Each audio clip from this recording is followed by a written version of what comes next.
En el siglo III, con los bárbaros acechando, usurpadores en las fronteras y rebeldes en la misma Roma, el emperador Aureliano recurrió al dios de los soldados y consiguió unificar y restaurar el desmembrado Imperio Romano. Pero fue asesinado antes de que sus esfuerzos pudieran dar resultados, dejando otra vez a la nación expuesta al peligro. En los consternados días del Imperio Romano, muchos gobernantes compitieron por el poder. En medio del caos surgiría un hombre que eliminó a sus rivales y unificaría el imperio bajo un nuevo dios, Constantino, que no se detendría ante nada para salvar a una agonizante Roma. El Imperio Romano, Constantino el Grande.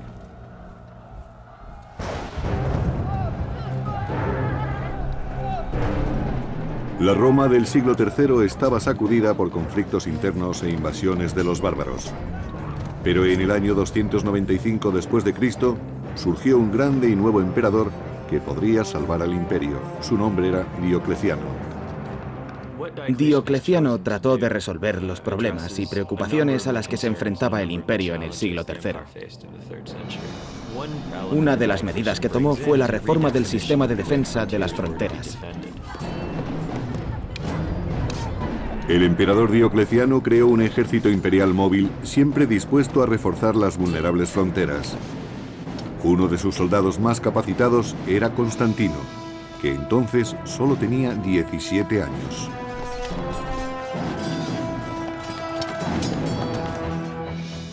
Era un soldado muy distinguido, lo que significa que era muy valiente en el combate y que realizaba toda clase de acciones atrevidas.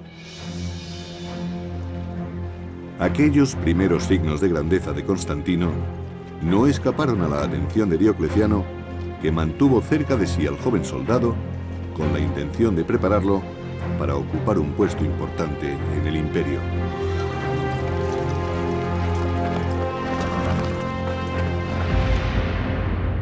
Otra gran reforma de Diocleciano fue dividir el imperio bajo el dominio de 4 coemperadores, uno en Illyricum, otro en Italia, el padre de Constantino en las Galias y Diocleciano en Nicomedia, Asia Menor.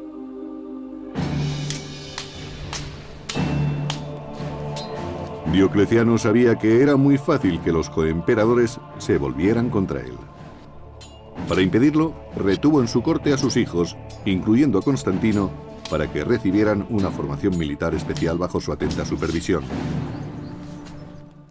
Constantino fue enviado a la corte de Diocleciano, donde recibió la educación propia de la clase alta, literatura, filosofía.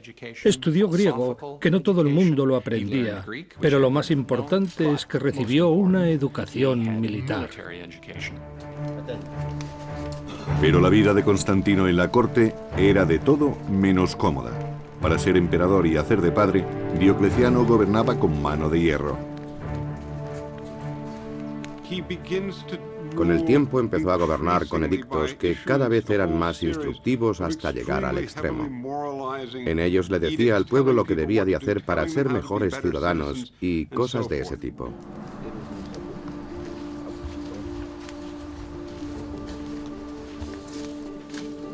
Diocleciano incitaba a que todo el mundo en su corte, incluido Constantino, ofreciese sacrificios regularmente. Diocleciano pensaba que debía la unidad del imperio a los dioses paganos de Roma.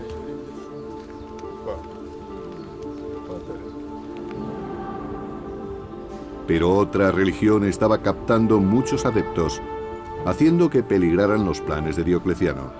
Los fieles de aquella fe adoraban a Jesucristo, el Hijo de un nuevo Dios. La Iglesia había crecido, no solo numéricamente, sino que tenía grandes riquezas y poseía amplios edificios. Era una institución muy próspera dentro del Imperio Romano. Una institución que Diocleciano veía como una amenaza para Roma. Creía firmemente que la salud del Estado y de Roma estaban ligadas a la religión romana, y que los cristianos representaban una fuerte amenaza contra ella. Los cristianos, que habían sido tolerados durante casi 40 años, formaban ahora un alto porcentaje de la población de las grandes ciudades. Era sabido que había cristianos tanto en el ejército como en la corte imperial.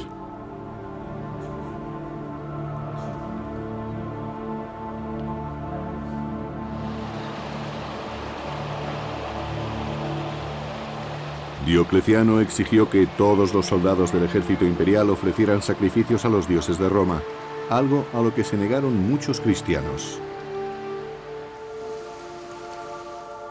Diocleciano creía que todo lo que se opusiera al culto de los dioses protectores de Roma era una auténtica amenaza para el Estado, algo que podía acabar destruyéndolo desde dentro. Y eso pensaba de los cristianos en su ejército, que podían volverse contra el imperio.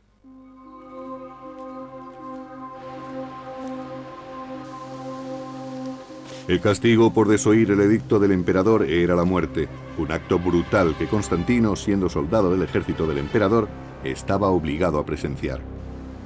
Constantino empezó a preocuparse por el miedo y la discordia originados por las reformas de Diocleciano, una discordia que pronto se extendería fuera del ejército.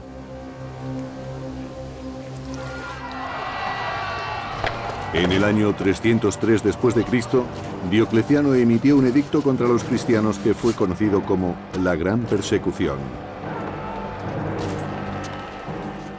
Tan pronto como se emitió el edicto de la persecución, se desataron unas crueles medidas administrativas. Si los funcionarios encargados del edicto encontraban resistencia, llevaban a los acusados a los tribunales para torturarlos y conseguir pruebas contra ellos. Había que forzarlos para que pública y oficialmente adjuraran del cristianismo. La Gran Persecución marcó el inicio de lo que los cristianos llamaron la Era de los Mártires. Cualquier cristiano que proclamara públicamente su fe, moriría. La persecución de Diocleciano dejó atrás las demás persecuciones. Probablemente fue el momento en que más cerca se estuvo de erradicar el cristianismo. Puede que por eso se haya dicho que muchos de los mártires venerados por la Iglesia cristiana padecieron bajo el dominio de Diocleciano.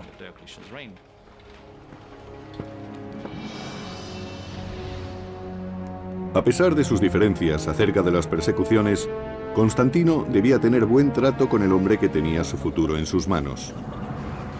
Pero cuando Diocleciano cayó repentinamente enfermo y se vio forzado a retirarse, Constantino se quedó sorprendido al conocer que no iba a participar en el plan de sucesión.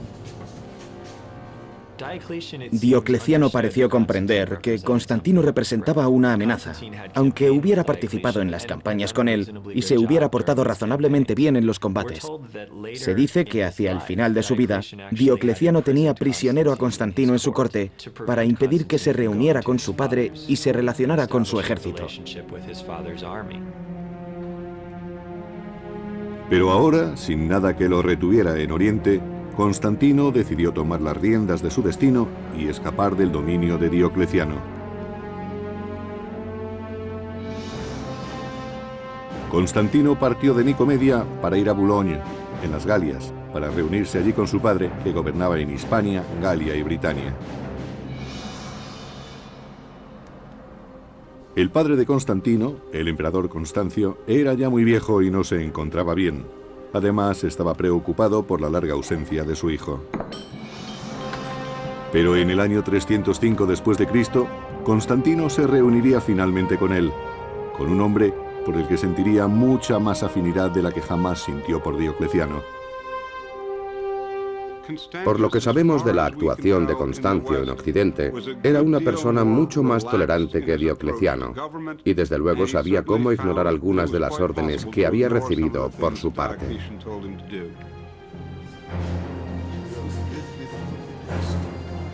Constantino notó que su padre era un gobernante mucho más compasivo, y Constancio se dio cuenta de que su hijo sería el hombre que un día podría ocupar su trono.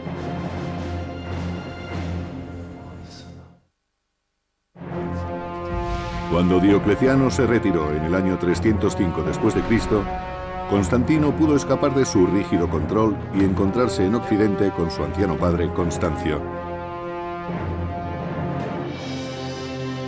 Constancio, uno de los 4 coemperadores de Roma, gobernaba Hispania, Galia y Britania, ahora amenazadas por los bárbaros pictos. En el año 305 después de Cristo, él y Constantino partieron de Boulogne para sofocar una rebelión en Britania. Los pictos eran una feroz tribu que vivía en la actual Escocia y atacaban desde hacía tiempo la Britania romana. Su sangrienta forma de combatir representaba una seria amenaza para Constantino y su padre. Esos vecinos bárbaros del siglo IV estaban mucho mejor organizados de lo que habían estado en generaciones anteriores. En Europa los ejércitos romanos tuvieron que mantener campañas mucho más difíciles que las de sus antecesores. Para empeorar las cosas, la salud del emperador Constantino decaía rápidamente. Que un emperador enfermo fuera a combatir, como cuando fue con su hijo a luchar contra los pictos, es otra muestra más de lo seria que era la matanza.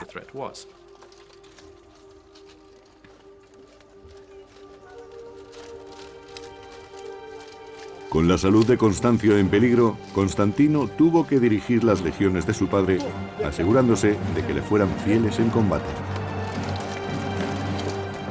Cuando Constantino volvió para encontrarse con su padre en Occidente, Constancio quiso que fuera escalando puestos en el mando y que participara en las campañas de su ejército. Los soldados debían conocerle, pues sería más fácil ocupar un puesto en el gobierno del Imperio Occidental, que era lo que Constancio siempre había querido.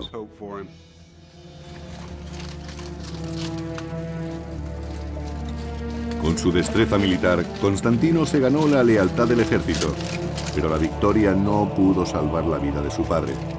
Finalmente, Constantino vio morir a un padre al que empezaba a conocer.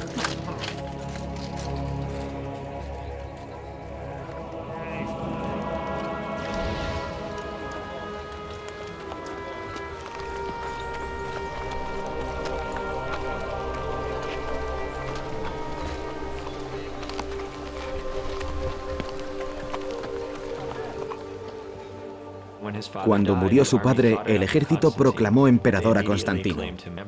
En cierto sentido era natural. Los soldados conocían bien a su padre y le habían sido fieles. Ahora conocían también a su hijo Constantino y sabían hasta dónde podían llegar con él.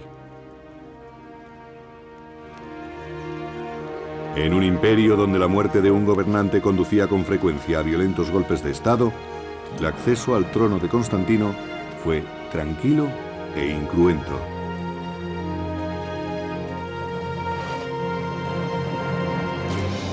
Los bárbaros francos atacaron la Galia en el año 306 después de Cristo, y Constantino tuvo que enfrentarse a su primer reto como emperador. Desde Britania se dirigió hacia el sur para luchar.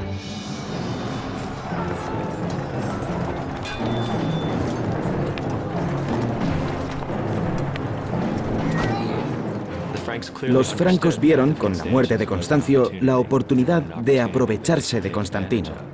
Pero este demostró tener una gran capacidad como dirigente y los derrotó en la primera incursión. Constantino, ahora emperador, no perdió tiempo para demostrar su valía. Se suponía que el emperador debía estar personalmente al frente del ejército y también se esperaba de él que ejerciera el mando en primera fila. Parece que Constantino era un militar de una gran capacidad. Con frecuencia dirigía las cargas de caballería en los combates y era un táctico muy capaz. También era inteligente y sabía que para ejercer el mando tenía que ganarse la confianza de su gente. Y los caudillos francos capturados le ofrecieron la oportunidad perfecta para conseguirla.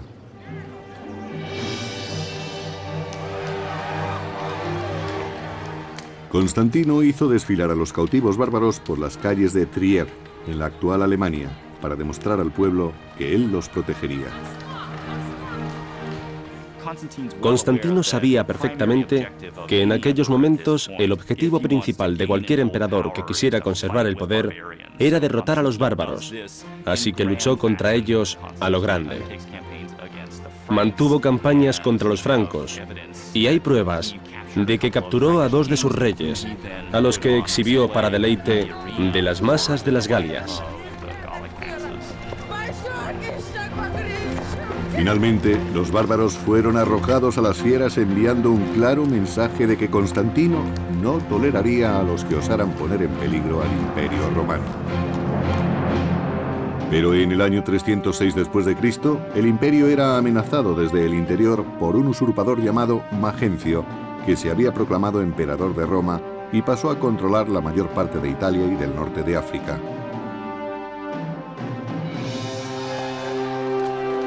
El usurpador, Magencio, ganó apoyos prometiendo recortar los impuestos y dar trigo gratis al pueblo de Roma. Como Constantino, era hijo de un coemperador anterior. Constantino fue proclamado emperador por sus legiones en julio del año 306. Magencio permaneció en Roma y donde decía, sí, le han hecho emperador, yo lo seré también. Y a finales del año 306 fue proclamado emperador también. Pero a diferencia de Constantino, la reivindicación de Magencio no era legítima. Magencio había derrotado, encarcelado y finalmente asesinado al legítimo coemperador de Italia. Muy pronto las gentes de Roma se dieron cuenta de que sus promesas no eran más que mentiras. En el año 311 después de Cristo, los romanos se sublevaron cuando vieron que el trigo gratis y el recorte de impuestos eran solo para los ricos. El resto robaba para sobrevivir. Magencio no fue un gobernante popular. Era despiadado, sofocaba las revueltas con demasiada sangre. Circulaban rumores de que seducía a las hijas de los senadores. Había problemas con el suministro de trigo e imponía impuestos a gente que no los había tenido antes. El desesperado levantamiento de las clases oprimidas de Roma ofreció una gran oportunidad a Constantino.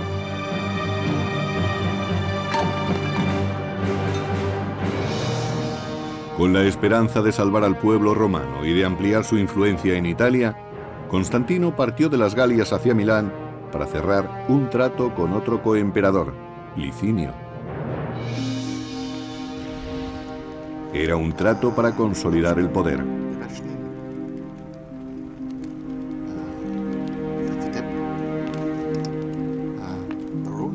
Para sellar su alianza, Licinio se casaría con la hermanastra de Constantino.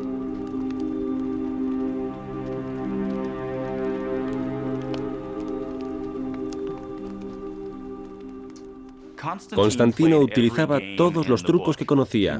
Era una persona extraordinariamente ambiciosa y no existía ningún camino hacia el poder que él dejara de explorar. Eso significa que durante su juventud estaba dispuesto a recurrir a cualquier cosa con tal de seguir aumentando su poder. Juntos, Licinio y Constantino engañaron a sus coemperadores en Oriente, haciéndoles creer que solo trataban de deponer a Magencio. Constantino quería aprovechar la situación para difundir por Roma que Magencio era un usurpador y un emperador ilegítimo. Él y sus seguidores se justificaron contra Magencio diciendo que había que deponer al tirano que se había instalado en la ciudad más importante del imperio. Pero en cuanto Roma estuviera asegurada, Constantino y Licinio se repartirían todo el imperio.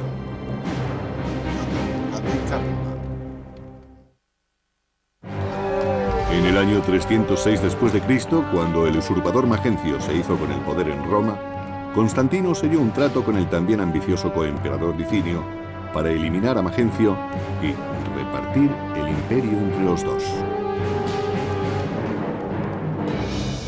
Mientras Licinio se hallaba defendiendo la frontera norte del imperio de los invasores bárbaros, Constantino marchó hacia Roma, sitiando la ciudad imperial donde se encontraba Magencio.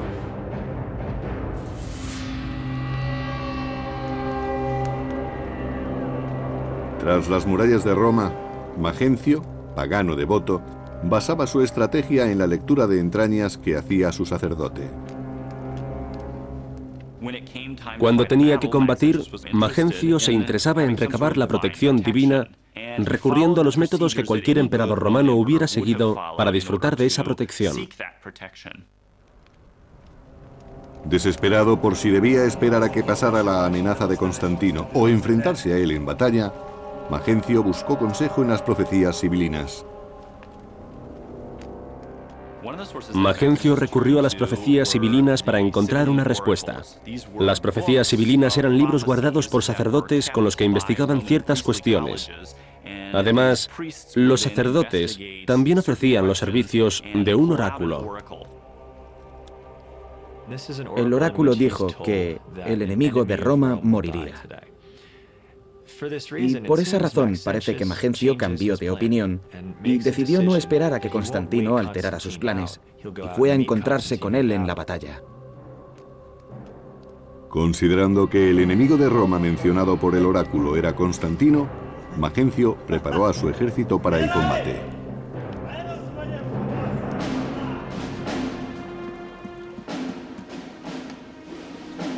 Mientras tanto, a las afueras de Roma, Constantino se preparaba para el encuentro con Magencio.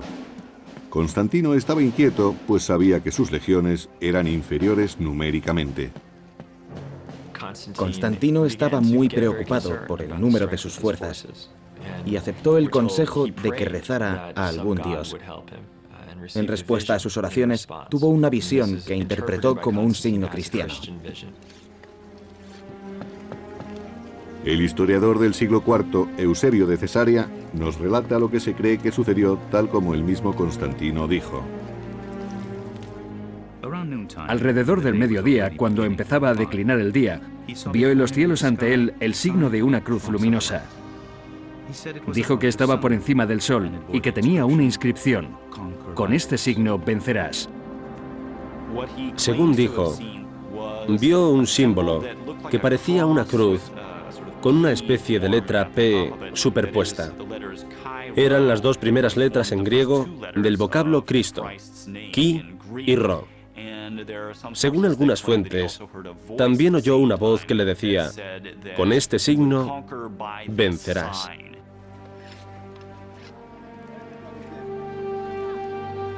Constantino ordenó a sus soldados que pusieran Chi y Ro en sus escudos como enseña, convirtiendo el símbolo del cristianismo en un objeto de honor y no de persecución. Constantino adoptó un nuevo dios, o un dios que antes había sido rechazado y que ahora pasaba a ser un símbolo de poder divino y de victoria. Aceptando el dios de los cristianos, el dios que había sido perseguido por anteriores emperadores, Constantino revolucionó las creencias. Con su conversión, Constantino transformó la inminente batalla contra el pagano Magencio en una prueba entre religiones. Constantino se encontró con Magencio en el puente Milvio, sobre el río Tíber. Era el único obstáculo entre él y su camino hacia Roma.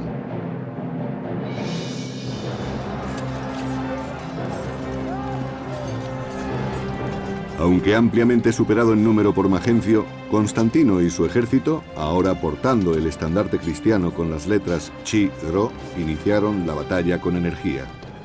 La batalla del puente Milivio fue muy importante. A pesar de que Magencio tenía superioridad numérica, sus legiones se vieron empujadas hacia el río por las de Constantino.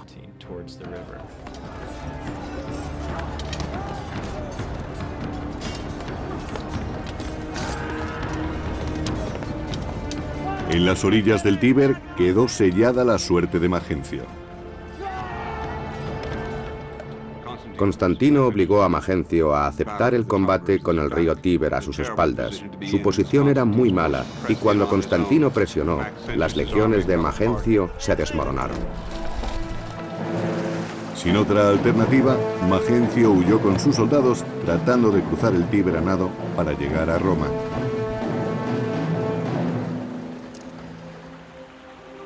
Pero Magencio con su pesada armadura no pudo cruzar el río. Días más tarde, su cuerpo hinchado fue retirado del Tíber, dando prueba de que el régimen del usurpador había caído. Constantino ganó una importante batalla en el puente Milivio y eliminó a Magencio. Y lo que es más importante, consiguió el control de medio imperio, incluyendo la rica provincia de Italia.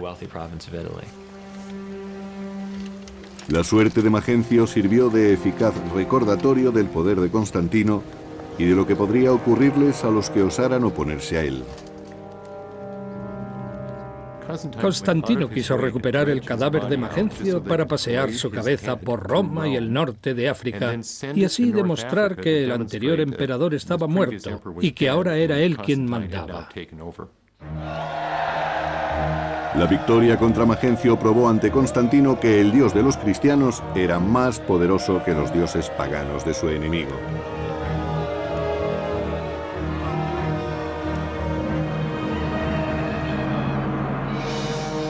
Con la derrota de Magencio, todo el imperio occidental pasó a manos de Constantino, y tal y como acordaron, dejó Oriente para Licinio.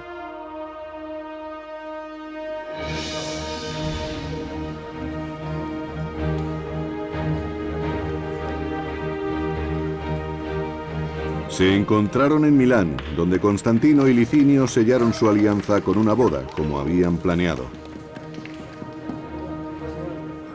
Constantino decidió que Licinio se casara con una de sus hermanastras, Constancia, para que se uniera a su causa. Linicio reconoció que era la mejor manera de sellar una alianza.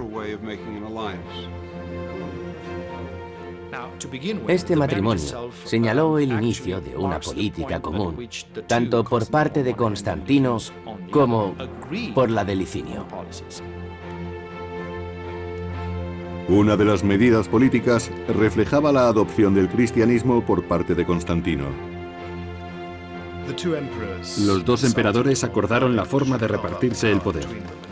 Y entre otras cosas, decidieron que el cristianismo sería tolerado en todo el imperio. Licinio no era cristiano, pero estuvo de acuerdo con Constantino en detener las persecuciones en todo el imperio. Durante un tiempo la alianza funcionó, pero una alianza que es fruto de la ambición resulta difícil de mantener. Constantino tuvo que reconocer que su único coemperador era también su mayor rival. Después de sellar una alianza con el emperador Licinio, Constantino derrotó al usurpador Magencio en el puente Milvio. Más tarde, convencido de que el dios cristiano le había concedido la victoria, Constantino se dispuso a demostrar su gratitud.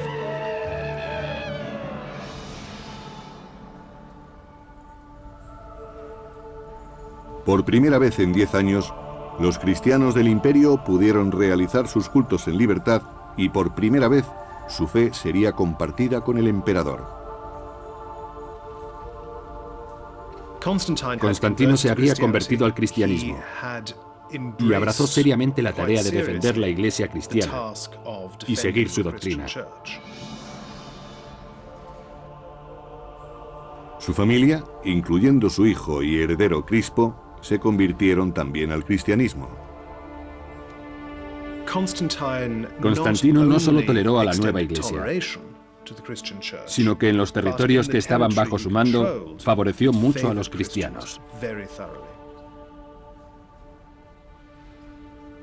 En el año 313 después de Cristo, Constantino y Licinio emitieron conjuntamente el llamado Edicto de Milán, recordado por el autor Lactancio del siglo IV.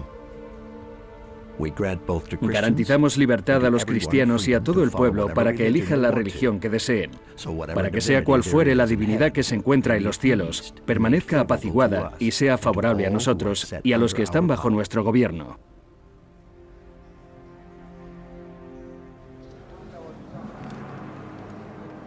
Pero en los años que siguieron, se deterioraron las relaciones entre los dos emperadores. Conforme Licinio luchaba por conseguir el dominio de Oriente, su apetito por el poder fue haciéndose mayor. Licinio actuó como si solo estuviera preocupado por los asuntos de Oriente, pero Constantino no confiaba en él y la tensión entre ellos fue en aumento. Después de 9 años de compartir el poder, los dos emperadores ansiaban apoderarse de todo el imperio. una rivalidad que acabaría llevando a Roma a una guerra civil.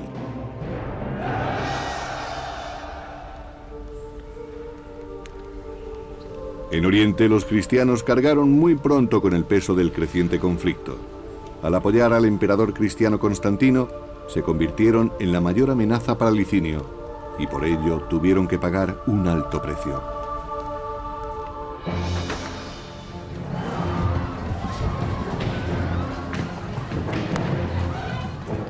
Una de las consecuencias fue la reanudación de las persecuciones. El motivo fue muy sencillo.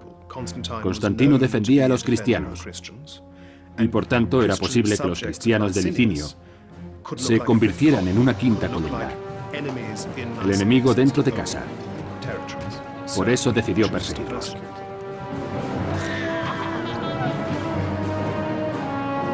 Al mismo tiempo que quemaban iglesias y libros religiosos, desapareció la antigua alianza entre Licinio y Constantino.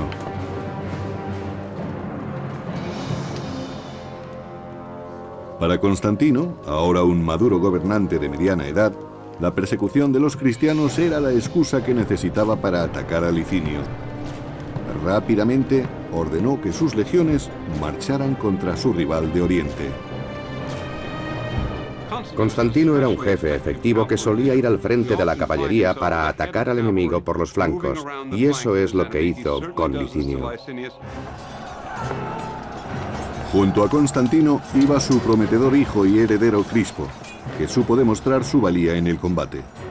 Juntos hicieron retroceder a Licinio hacia el este. Desde Adrianópolis, Constantino y Crispo persiguieron a Licinio hasta Bizancio y desde allí hasta Crisópolis, donde éste presentó su última línea de resistencia.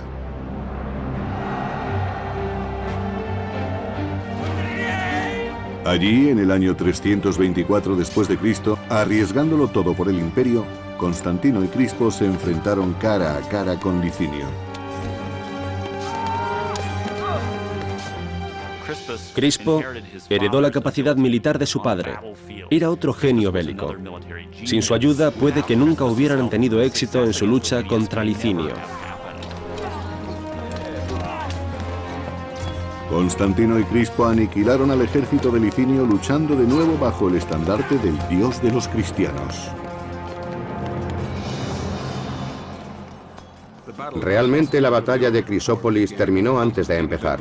Constantino lanzó sus soldados contra Licinio sin encontrar ninguna resistencia efectiva. Consiguieron victorias fáciles. La confianza que Licinio parecía tener en sí mismo era mínima. Y en la batalla final, la victoria hizo que Constantino quedara como único dirigente de todo el imperio. Según Eusebio, obispo de Cesarea, las regiones orientales se unieron a las occidentales y todo el imperio romano fue agraciado con un único y supremo emperador. Prisionero en Nicomedia, Licinio tuvo que enfrentarse a un castigo brutal. Su único testigo era su amada esposa, la hermanastra de Constantino. Las relaciones que mantuvo con Licinio son muy interesantes. Hay que recordar que Licinio era su cuñado. Su hermanastra pidió clemencia para su marido y durante un tiempo Constantino fue magnánimo con él. Aunque los dos participaron en un banquete, Licinio fue enviado al exilio, donde sería ejecutado. A pesar de los ruegos de Constancia, la ejecución de Licinio llegó pronto y fue sangrienta, dejando claro que Constantino no mostraría clemencia ni siquiera con los miembros de su familia.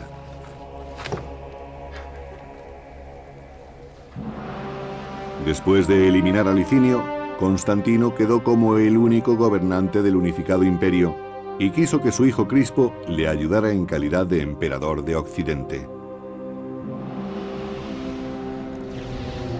Como coemperador, Crispo compartió los planes de su padre de fundar una nueva capital cristiana en Oriente, que estaría situada en Bizancio.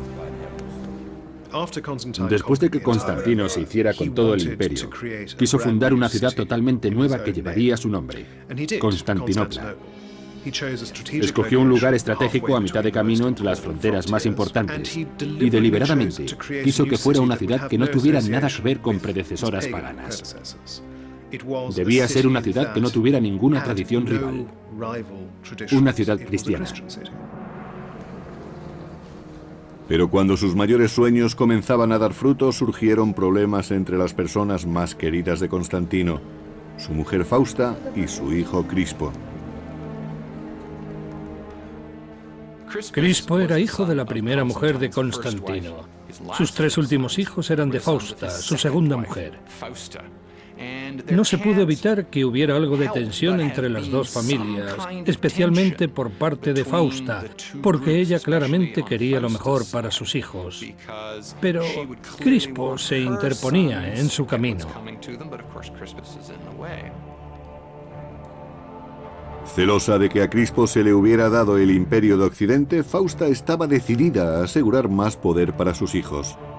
No importaba a qué precio. Con su hijo Crispo, Constantino había derrotado a Licinio, su último rival, consiguiendo por fin unificar el imperio bajo la nueva fe cristiana.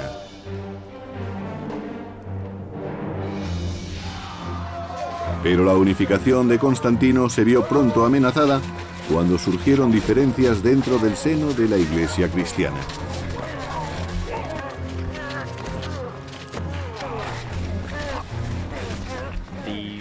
Hubo un gran revuelo entre los cristianos del Imperio de Oriente debido a una controversia sobre la naturaleza de Cristo, unida a la cuestión sobre quién debería ser el primado de la Iglesia de Oriente.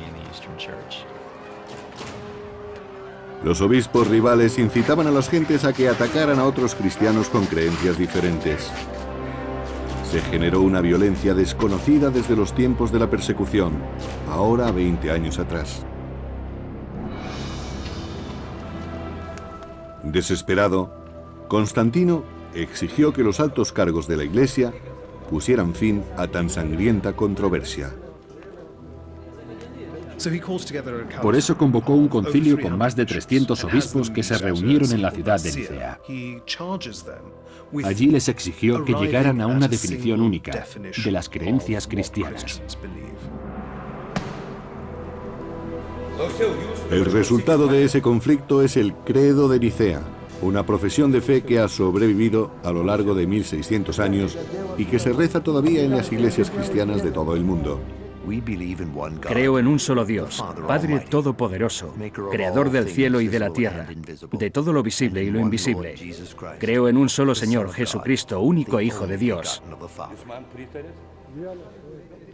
Pero fue una definición de las creencias cristianas, en la que no todos estaban de acuerdo. Y eso creó muchos problemas para el futuro, porque los cristianos de creencias rivales compitieron por el favor imperial durante el resto del siglo. Así, los emperadores tuvieron que desviar su atención de otros asuntos de gobierno para solventar los problemas causados por las diferencias que existían entre los cristianos y sus obispos.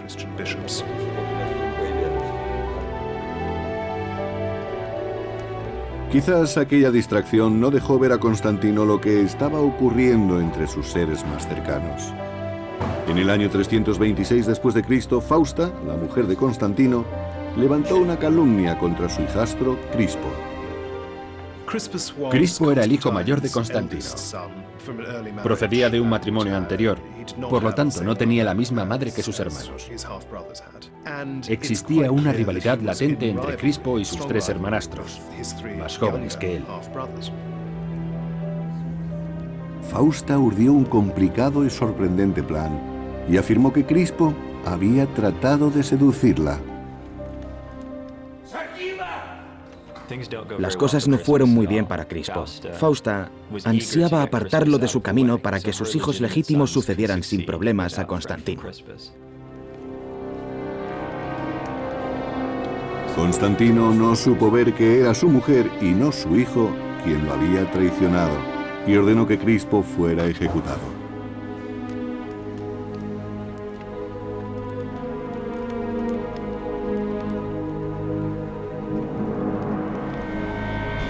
Prisionero en la lejana Pola, la actual Croacia, Crispo insistió en su inocencia. Pero aunque sus protestas cayeron en el vacío, tuvo una persona que abogó por él en la corte de Constantino. Constantino fue persuadido por su propia madre, Helena, de que quizá hubiera sido Fausta la que había urdido aquella pequeña conspiración en contra de su primogénito, diciendo que había sido violada o agredida por Crispo. Fausta quería que prevalecieran los intereses de sus hijos por encima de todo. Constantino había actuado demasiado deprisa, pero se dio cuenta de ello. Fausta pagó su traición con la vida, pero cuando Constantino reaccionó, era ya demasiado tarde para salvar la vida de Crispo. Los guardias ya habían recibido órdenes de ejecutar al heredero. No sabemos con exactitud lo que ocurrió, pero para el Imperio Romano fue un terrible golpe el que Crispo fuera sacrificado en ese momento de su vida. Sobre la conciencia de Constantino cayó una pesada carga. Como una especie de penitencia, Constantino pasó los últimos años de su vida edificando iglesias en Jerusalén, Belén, Constantinopla y Roma. Entre aquellas iglesias hubo una en Roma que fue construida donde se creía que se encontraba la tumba de San Pedro, un lugar de peregrinación que ha perdurado hasta nuestros días. A Constantino se le conoce más por sus iglesias. Eso es a la vez una muestra de su inclinación al cristianismo, así como una manifestación de su fe. Rehusando abandonar su fe a pesar de los enfrentamientos por los que tenía que pasar, Constantino dirigió la construcción de una iglesia dedicada a San Pedro.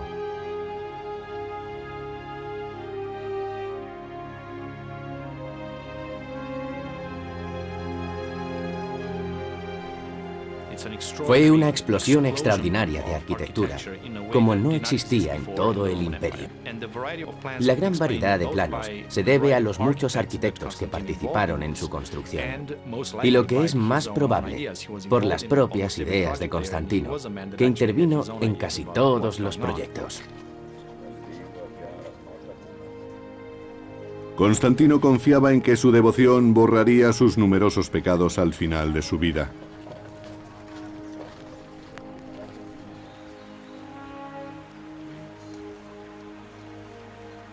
Constantino sabía que la muerte le andaba cerca. Viejo y sintiéndose enfermo, solicitó finalmente el bautismo en el año 337 después de Cristo. Para Constantino era lógico que quisiera retrasar su bautizo, porque los emperadores tenían que hacer trabajos muy sucios. A veces, debido a su cargo, cometían pecados muy graves. Por eso, posponer su bautizo tenía sentido para él. Así, todos los horribles y sucios pecados que había cometido serían perdonados antes de morir. Perseguido por sus pecados, Constantino solo anhelaba morir con la conciencia limpia, purificado por las aguas del bautismo. Hacia el final de sus días, Constantino se convirtió en una especie de visionario que desde que fue bautizado solo quería despojarse de la púrpura imperial para vivir a partir de entonces como clérigo.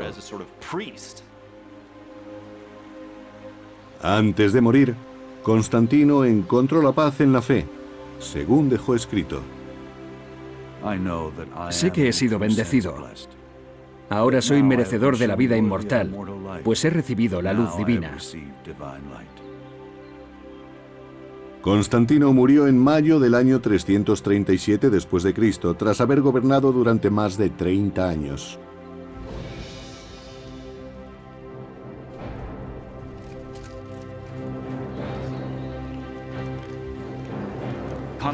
Constantino tuvo un éxito tremendo como emperador y como jefe militar. Fue un hombre que llegó al poder gracias a su enorme ambición, y cada vez que pudo, utilizó esa ambición para triunfar día a día. Durante toda su vida, Constantino luchó por mantener la frágil unión del imperio, reunificado bajo su nueva religión, pero nada, incluida la fe, podría salvar ya a Roma.